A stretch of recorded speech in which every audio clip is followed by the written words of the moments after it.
Good morning, everybody, and welcome to today's webinar hosted by the Mass Robotics Healthcare Robotics Working Group. My name is Juan Necochea. I am Director of Strategic Partnerships at Mass Robotics. We are thrilled to have you here, and we'll delve into the fascinating world of healthcare robotics with our esteemed collaborator, Novanta. At Mass Robotics, we are proud to be the largest independent robotics hub dedicated to accelerating the innovation and adoption in robotics, automation, and physical AI. Our mission is to foster the development of successful technology companies by providing them with essential resources, workspace, and valuable connections. Our working groups are open to the entire robotics and automation community. They are designed to meet industry needs and drive the adoption of robotics for both commercial and societal benefit. We currently have working groups in various sectors, including, but not limited to, drones, AMRs, autonomous vehicles, and of course, what we're here to discuss, healthcare. If you're interested in participating in the working groups and have not yet connected with us, please send me an email after this event and I'll be happy to provide you with all the details on how to participate. I'd also like to highlight our healthcare robotics startup Catalyst program. It was developed in collaboration with Novanta, Festo, Mitsubishi Electric, and MITRE. It's a program that supports healthcare robotics startups by offering them mentorship, access to resources, and opportunities to connect with key industry holders. We've selected an incredible 2025 cohort, which is our fourth cohort to date, and it's comprised of a diverse group of startups, many of whom are joining us here in this webinar today. Okay, so today we'll hear from our featured speaker, Sean Hakim, Director of Engineering at Motion Solutions, which is a Novanta company. He'll be supported as needed by Elliot Helms, Mechatronics Engineering Manager at Celera Motion, also a Novanta company, and also part of our Healthcare Robotics Steering Committee. In his presentation, Sean will introduce Novanta's approach to motion systems in healthcare applications. He will highlight the challenges faced by the healthcare sector when integrating high-precision, cost-effective motion solutions and how Novanta addresses these challenges through innovative technology. Sean will also cover the specific needs in medical and life sciences applications, discussing real-world examples such as blood analyzers and microtomes. He will touch on how Novanta systems meet performance demands in these areas while ensuring durability, precision, and efficiency. He will also explore future trends in healthcare motion systems market, including the growing role of robotics and personalized medicine, and share insights on how Novanta is preparing for the next generation of healthcare technology. Now, without further ado, let's dive into today's session, and I'll hand it over to Sean to introduce his insights in healthcare motion systems and how they revolutionize the industry. Thank you very much. Sean, over to you. Thank you, Juan. Good morning, everybody. We've divided the company in different emphases on different sectors of life science and robotic medical applications. So specifically in motion solutions, you can see we roll up under the precision medicine and manufacturing sector. So today we'll be talking about what we do. Here's our feeling about what Novanta is doing and the investments we're making in these industries.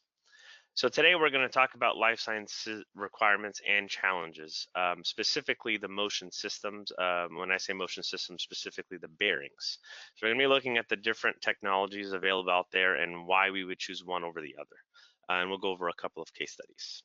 A lot of, when medical and life sciences sounds specific, but it's actually pretty broad, right? There's a lot of different types of end user applications that anyone could be developing, and so it's not all one size fits all, right? So we have to consider a lot of things specific to each application and industry.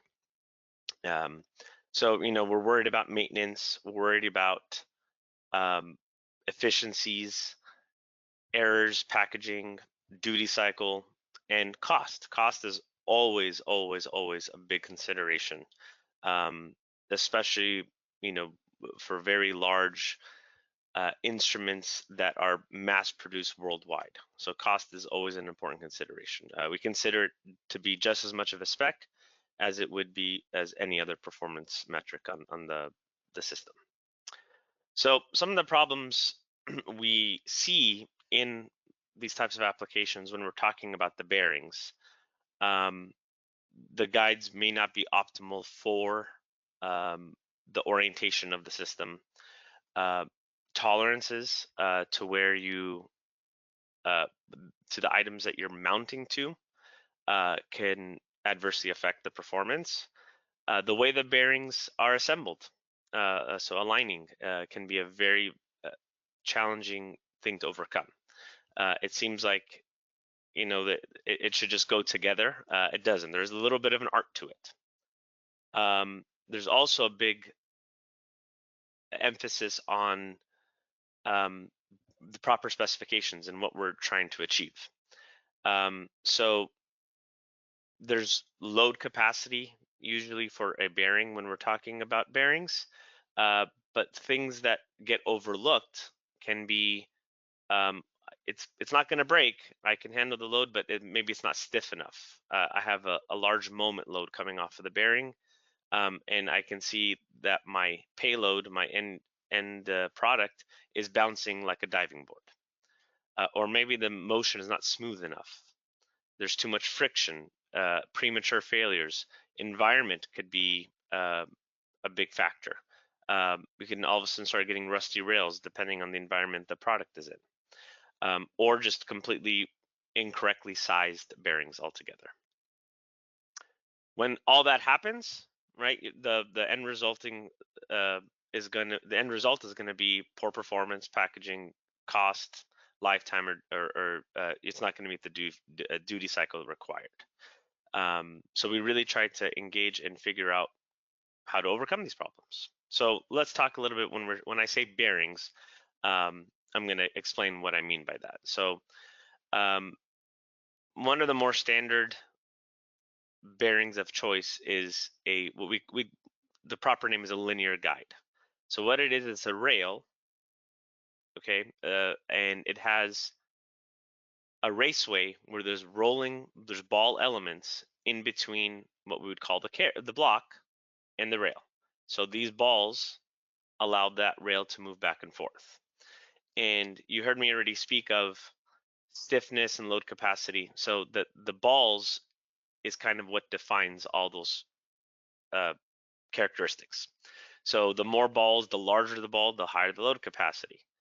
And if you can imagine, also the size of that ball makes a big difference too. That's going to change how smooth it is or how much clearance there is in those bearings.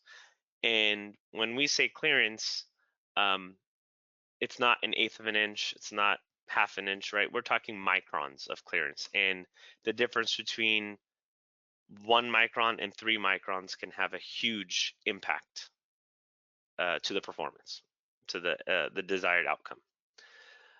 There's other types of bearings. This is a more precision version. This is rollers. And you can see in this image the difference between the two. This is a ball, so it's a point contact. And this is a roller, so this is more of a line contact. Line contacts, as you can imagine, will have much higher load capacity and much higher stiffness. That being said, it is now prone to over constraining, so now it's requires a lot more care into designing that. Then when we call plain bearings, so the difference there is there's actually no rolling element. Think of a piece of plastic. That's what's depicted here in this red portion of the image here. And it's just two parts sliding on each other with a friction-based, a low friction-based plastic or some sort of material in between to allow that motion. Right? It is extremely low cost as it sounds. It can be sloppy, it's unpredictable, and it can generate particulates, but there are cases where those are good ideas. So we're going to talk about a little bit, what goes into our thought process of choosing the right bearing. First of all, we need to know the size of the bearing. So all those options that I showed you, I was just highlighting the technologies, but if you actually look at the catalogs of manufacturers of those products, there's many shapes and sizes. So you have to choose the right size that fits the application. And of course, with size, there's a trade-off with performance, whether it be load capacity, precision, or load ratings. The accuracy also is very important. And you might be thinking, well, why does my bearing play a role in accuracy? Think of it as it's the foundation of the motion system. So if it's not running parallel, so when you move from position 0 to position 10, for example, you want to see how much height it has varied or how much lateral uh, misalignment has come. Usually it's in the order of magnitude of microns. But for some applications, 1 micron versus 10 microns versus 50 microns makes a big difference. I spoke about this earlier. Stiffness plays a big role, right? Oftentimes, we focus on just the load capacity. The truth is, if you look at the load capacity of any bearings, a lot of these bearings can handle the weight of a car. And most applications, especially in the life science applications, we're not moving around something that weighs that of a car. So we're worried more about stiffness. And this is a perfect example, which we'll get into in a little bit as we go into our case studies. We worry about preload. Preload kind of goes hand in hand with the stiffness, also goes hand in hand with the accuracy. So the preload dictates how accurate, how stiff, also will define your duty cycle. If too heavy of a load, it can cause premature failure.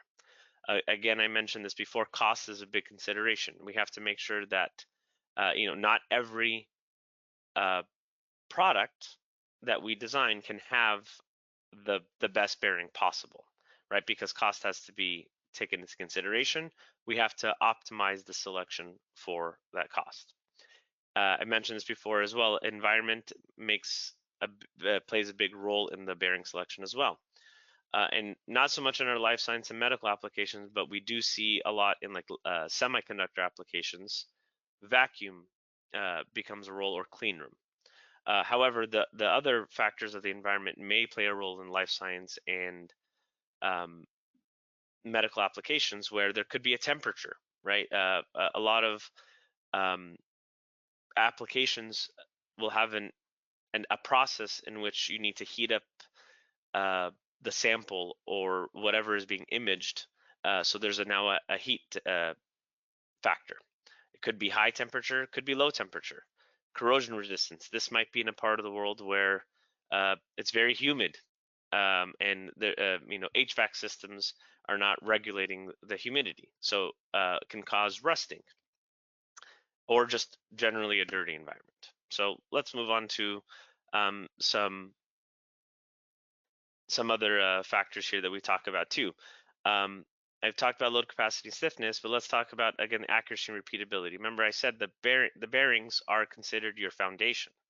So if the surface that you're mounting to is not accurate, flat, like the surface has to be nice and flat, you can get unwanted motion in off axis of the direction of travel. This is kind of a hard concept to understand, and something that's not thought of, again, because we're talking in the orders of microns, maybe 50 microns on your worst case. So some of that error is hard to measure. Speed also plays a big role. As you saw in the recirculating ball options, it's recirculating balls. So the faster you're going, the faster those balls need to recirculate. That can cause errors one way or another. So we have to keep that in consideration as well. Form factor, we talked about. There is a lot of options of different bearings. You can even do rotary motion with a linear guide. They actually have a version that is curved. Okay. Loading and determining the loads is very important. I've highlighted here a few orientations that play a big role.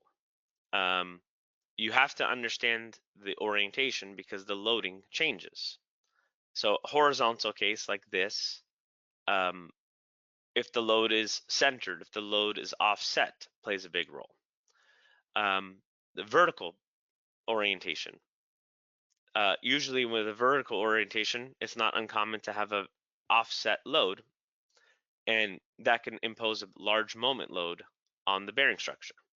So the bearings have to handle that moment couple. If we all remember our physics classes, um, that plays a big role in premature failure of those bearings. Wall mounting kind of on its side, that's a big role. That's a big could be a roll moment on the bearings, but also more importantly, that's now a lateral load versus a normal load to the bearings. Bearings are rated differently depending on how the loading is exerted on the bearings. You also have dynamic loads. So if you're going really fast, you'll have inertial loads that will make its way to the bearings. You have to consider that. Environmental loads, I mentioned temperature. With materials expanding and contracting, that is a load that goes onto the bearings that has to be considered. Okay, so let's go into some case studies. So here's a very typical like life science application where you have a well tray moving around. Okay, in this application, cost is very important, and precision is not very is pretty coarse for an application like this. So you can see what we're doing is single bearing selections, which we'll get into in a second. So that is not the most stiff or the most accurate approach in designing a product like this. However, it is the most cost effective. So it's a trade-off of what your priorities are in the design. In this case, cost was a priority.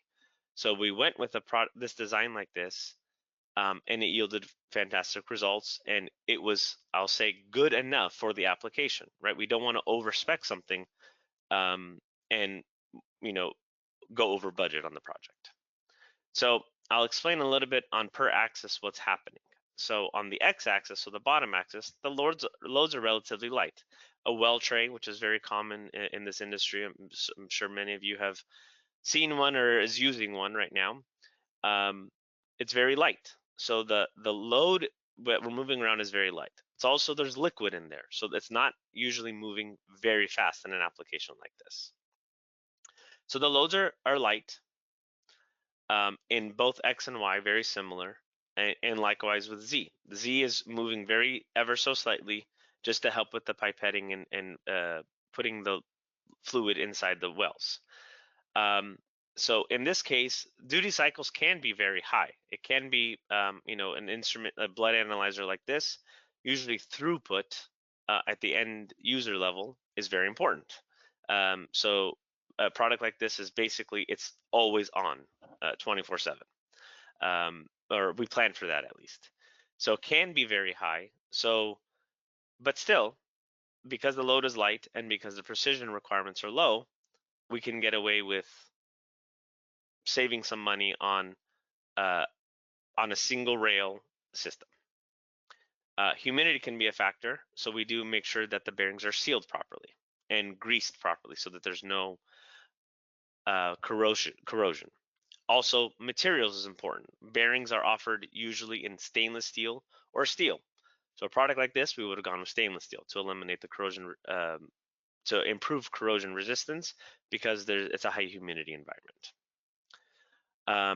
Talked a little bit about this already. The stiffness is considered, but it's not very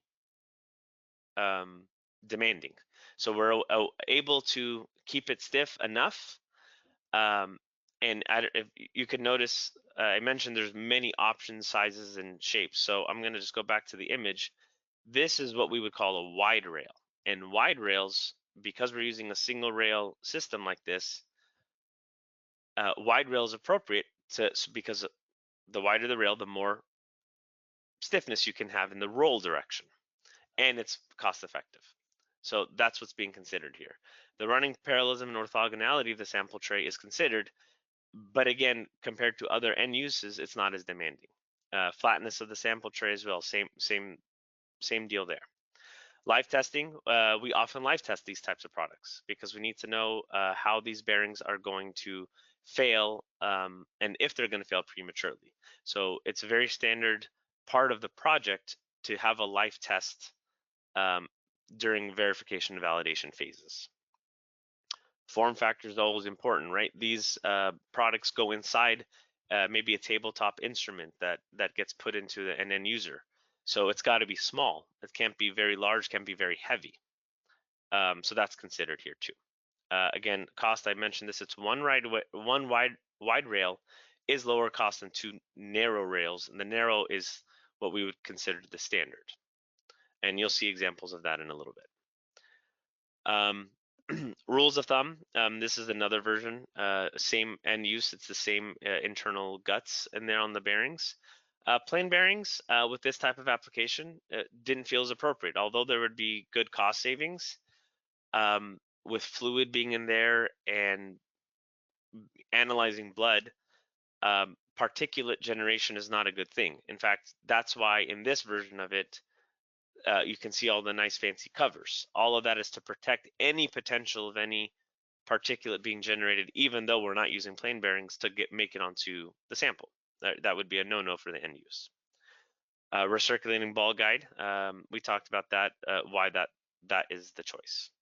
And this single wide rail allows for some moment load capacity while maintaining lower cost. Here's a summary page of all the different axes and what our choices are. Some of these comments here are specific attributes that go into the bearing choices, and like I said, there's many options, sizes and shapes of linear guides. Some have different raceways, some have them at different angles, some have 2 raceways, some have 4 raceways, and so we have to choose the right one for the application. Okay, now let's get into case study number 2, which is we call as a microtome. So what this is doing is actually slicing tissues. And what we're going to be focusing on is this axis right here. There's actually 2 axes. So this is a vertical axis where the slicer can go up and down. And then this bronze shaft will go in and out to index on the tissue, and then the vertical slices the tissue.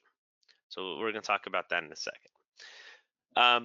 So the x-axis has to be very stiff, right? That's what we mean here by function. That it has to prevent lateral motion during thin sectioning. So it has to be very, very, very stiff. It's not enough just to look at, like I said earlier, just the load capacity, right? It has to have very, very little motion, usually on the order of single-digit microns or even submicron. It's got to be very, very stiff. The loads are light, right? So you can have a much smaller product in there, but it would be lacking in stiffness. Duty cycles are also very high.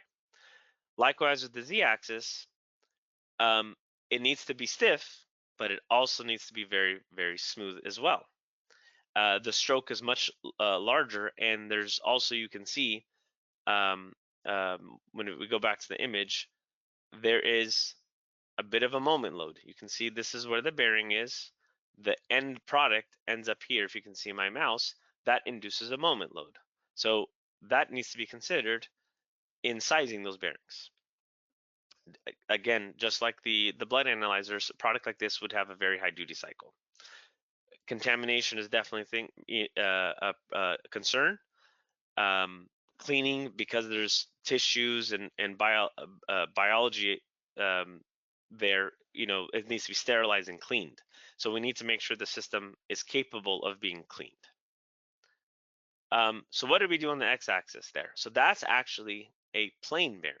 There's no rolling elements in there. And the reason why we did that is because we're looking for high stiffness. And what you get with the plain bearing, because it's a whole shaft, you have a lot of contact area. So you do get very, very high stiffness. We combat the concern about particulate generation by the surface finish and little tricks here and there that allow us to do that. So this has been live tested, and we determined that that's a better fit for this application. The z-axis is now using cross rollers. So the cross rollers is, like I showed you before, has line contacts. They're made for very, very stiff motion and high load capacity. moment capacity specifically. So when inducing a moment on these bearings, it can remain very stiff when compared to other bearing technologies.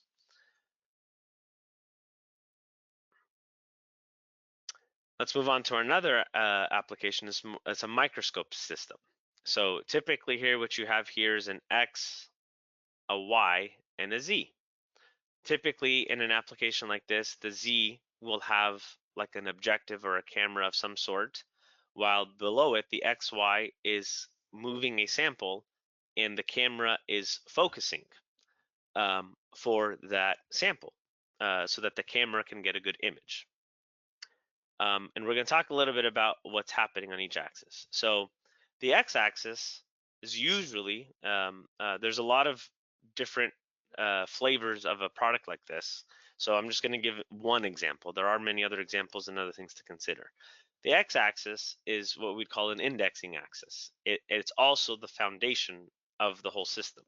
So we need to be careful that although the motion requirements themselves may not be very demanding as far as precision or duty cycle, it still is the foundation of the Y axis, which is considered the more critical axis.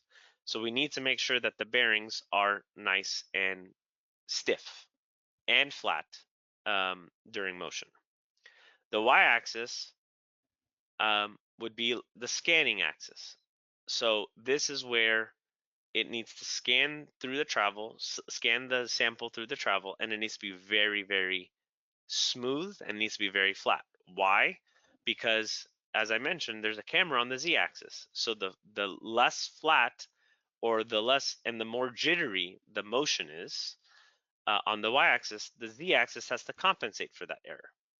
So compensating for that error, the more error in the y and z axis, the harder the the more error on the x and y axis, the z axis has to compensate and it has to work harder. So you can see, I'm going to go back to the image. This is a very, very flat motion, right? This is a 2-bearing structure, and you can see this version is actually mounted to a piece of granite. For those of us who don't know, granite is known for being very, very flat. So what we're worried about here is throughout the travel, that when you traverse the stage, that axis, that the height differential is very, very low in the single-digit micron realm, versus like the blood analyzer would be something like 30 to 50 microns flat, because that application, it doesn't matter. For this one, it does. So we have to consider the running parallelism or flatness of the travel. And you can see it's not a single bearing anymore, because we are now much more worried about stiffness and flatness.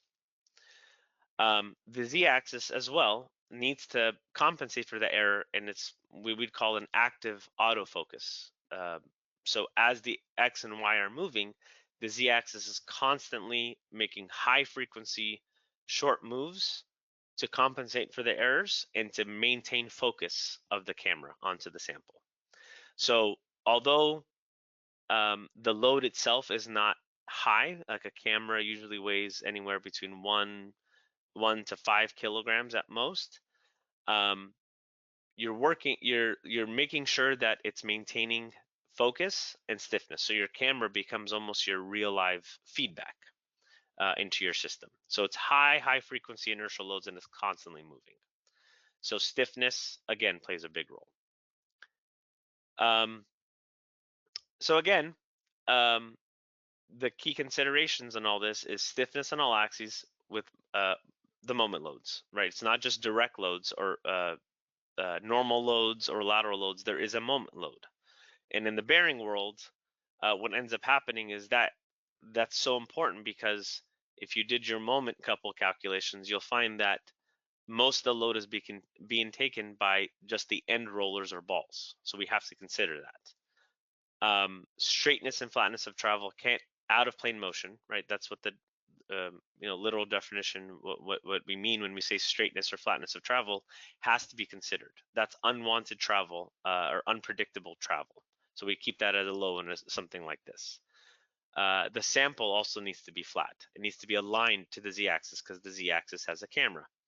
inertial loads because of the high frequency is very important. Smooth travel and alignment process, those play a role very much in the end use, because the image that the end user is taking needs to be a high quality image.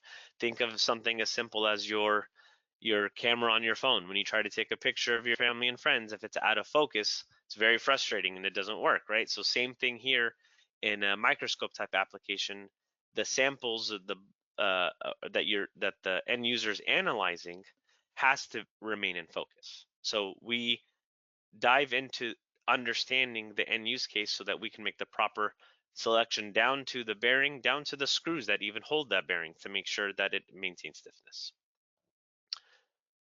So in conclusion, when we're talking about bearing technologies and choosing the right one, we need to understand the requirements in the end use case.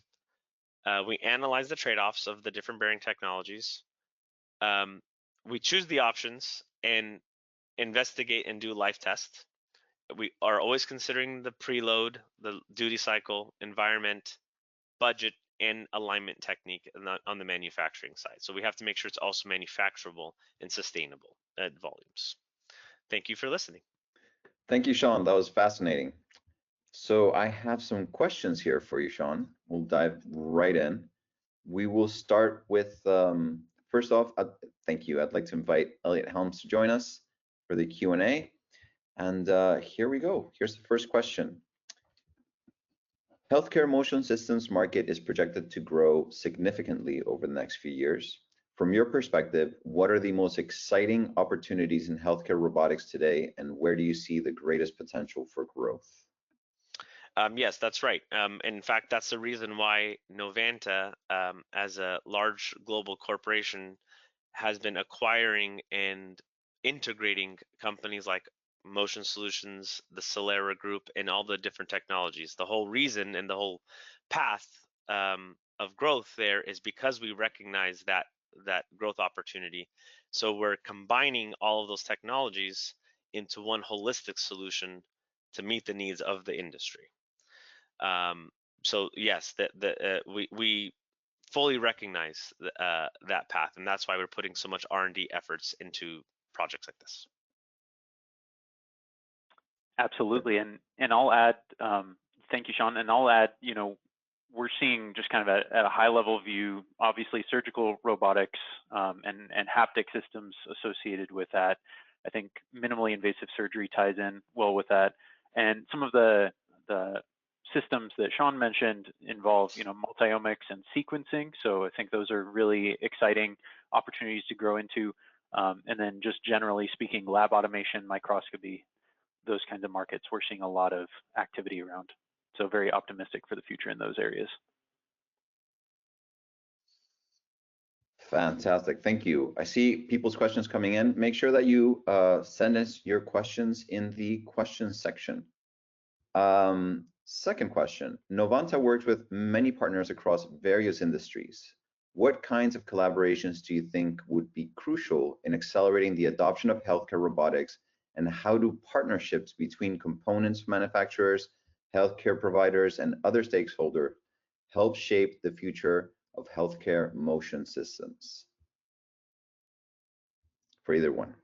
Yeah, absolutely. I can jump in on that. So really, at the end of the day, what we see it boil down to is technical experts from both sides working engineer to engineer. So talking with our customers, obviously, talking with our end users, and also talking with our suppliers, and as much as possible, getting the experts together in the room, talking about these developmental challenges, looking at these next generation technologies, and partnering to create those solutions. We found that to be the most effective, rather than necessarily offering a standard product where those can work in a number of applications and maybe useful for an initial prototype. It really pays dividends to dive into the weeds with folks and really get them what they need as a customized solution in cases where that's appropriate. Great. All right. Moving with the question. So with sustainability becoming a key focus in healthcare, how do you see motion systems contributing to more sustainable healthcare practices, and what role do you see robotics playing in optimizing healthcare technologies to reduce environmental impact? Yeah, absolutely. So, you know, with Novanta, we hold ourselves to a fairly high standard in terms of being more efficient consistently with material and energy use. And we think about that from the supply chain side. As a design engineer, it's part of our standard way of working to consider those factors. And we're also seeing rightfully pressure from customers and partners to set the expectation and deliver critical innovation, so not slowing down our pace of technology discovery and development, but to do so in a way that more positively impacts people and our communities and the planet as a whole.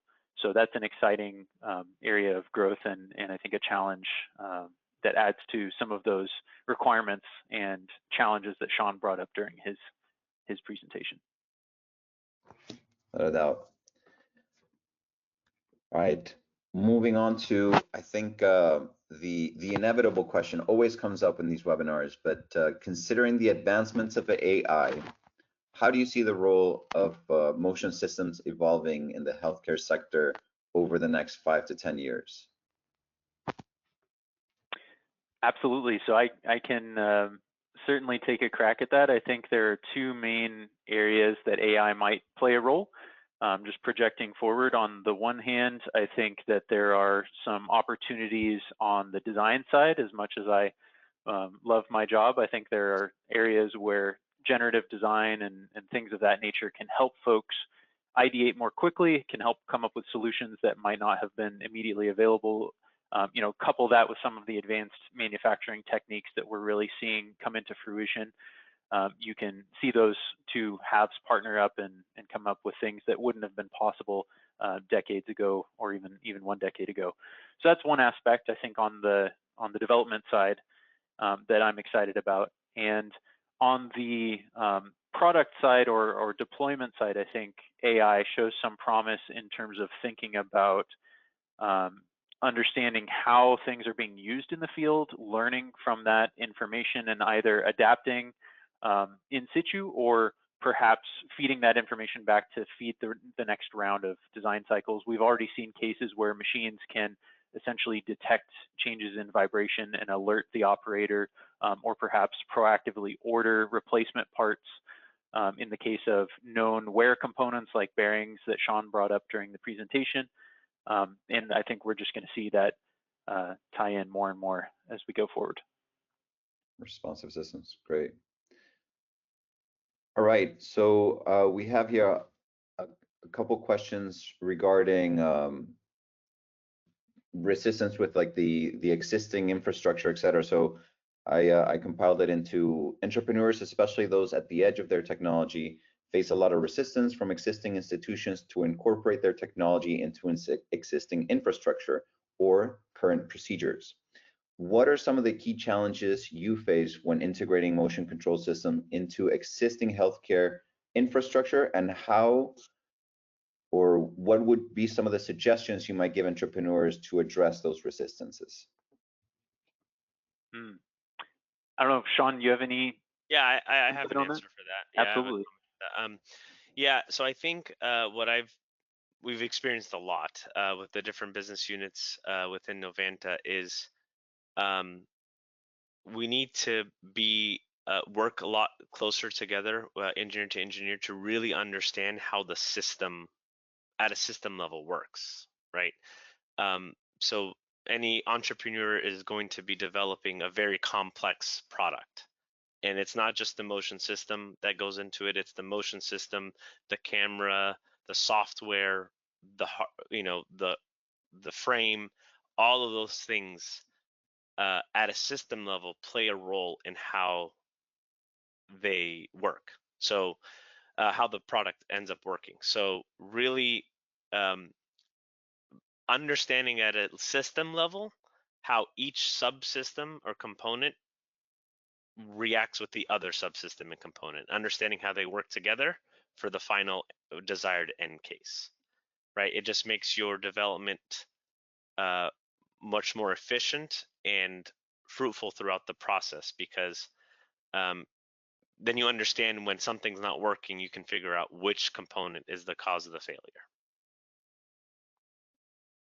Absolutely, and I'll add to that. I agree with that, and I'll add that when we're working with institutions outside of Novanta and looking at integrating various components, and there's a lot of legacy hardware or product, one of the things that can be very helpful is investing in a very rapid prototype that shows the proof of that concept at maybe a benchtop scale, and ensure that you're starting to find some of those interdependencies that Sean just brought up with how systems are interacting with each other. And that gives you an answer very quickly and relatively low development cost and time, versus developing the whole solution, what you think will be the answer, and finding that there are a number of connections that aren't there.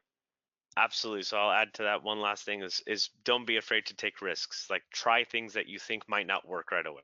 And you might be surprised and it might work. Well, actually, that ties in very well with the next question, which is balancing the cutting edge innovation with the practical requirements of the healthcare environment. So when developing control solutions, how do you balance the need for cutting edge innovation with the practical requirements of healthcare environments, such as reliability, scalability, or cost effectiveness?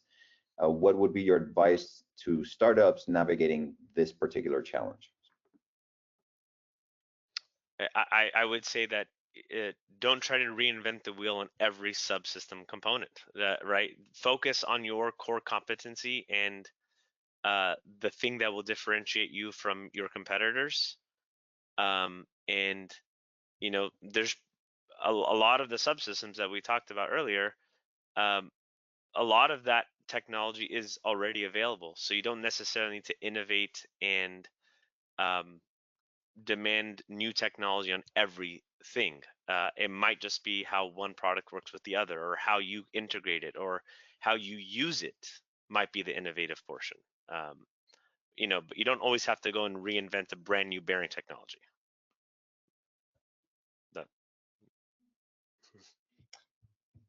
Thanks, Sean. Elliot, anything to add to that one? I feel that the example, the blood analyzer that Sean demonstrated, that first example is a great case where you really know what your requirements are and you target those. And speaking from experience, the joy of engineering is finding a new solution and coming up with it yourself and exploring that creativity. But the wisdom of engineering is finding what's already on the shelf and acceptable, good enough, and really meets the quality target at the appropriate price, so that it's actually a usable product that gets into people's hands, is functional, improves their lives. So it's a really interesting balance. It's a good balance to suggest. So we have one more question, because I think we're running out of time as well. It's focused slightly in the same topic, but I want to open it up. Not just I think the question not only addressing very specific focus on what startups are doing, but think about just as a very broad kind of market for this. As an industrial leader, Novanta likely sees a wide variety of startups in healthcare robotics. So from an entrepreneurial perspective, what common mistakes do you see emerging companies make when they try to integrate motion control technology into healthcare applications, and how can they avoid pitfalls? I believe the word was chasms, but yeah, I guess I'll say is so motion control, both mechanical and control theory, is a very niche skill, and it's something that Novanta has invested a lot of R&D resources and acquisitions to gain that skill. So I think it's a matter of hiring people with, or having people on staff, or contracting, collaborating with experts in that niche industry and field, because it's a pretty small industry relative to everything else, the motion control industry, right? So working with an expert that has seen this before, because I guarantee, even if it's a startup, from a motion perspective, it's very likely we've seen these problems before. They won't always be a new problem. So we like to take our experience and share that experience with you and expertise, and lower your barrier to entry into your development. That's great to know, Sean, and knowing that organizations like Novanta are available for that cross-check and report is fantastic. Elliot, would you like to add anything? Final words, I think. Absolutely. So 100% support what Sean mentioned, and to reinforce that, to be a motion control expert or to have success in that field, you're really understanding machine design, you're understanding precision engineering, heat transfer, fluid flow, electromagnetics, and controls at a high level to check all of the boxes. And so the advice I would give is really think about how temperature is going to change your product as you operate. Sean mentioned duty cycle, so thinking about that as a common pitfall that we've seen specifically. And also, and I'll reiterate what I said earlier, just test as soon as possible. So you can do analysis, you can get it on paper and rough it in, but once you're able to do a benchtop test and validate that the product is doing what you want and that it matches the requirements, that teaches you a lot very quickly in a lot of cases.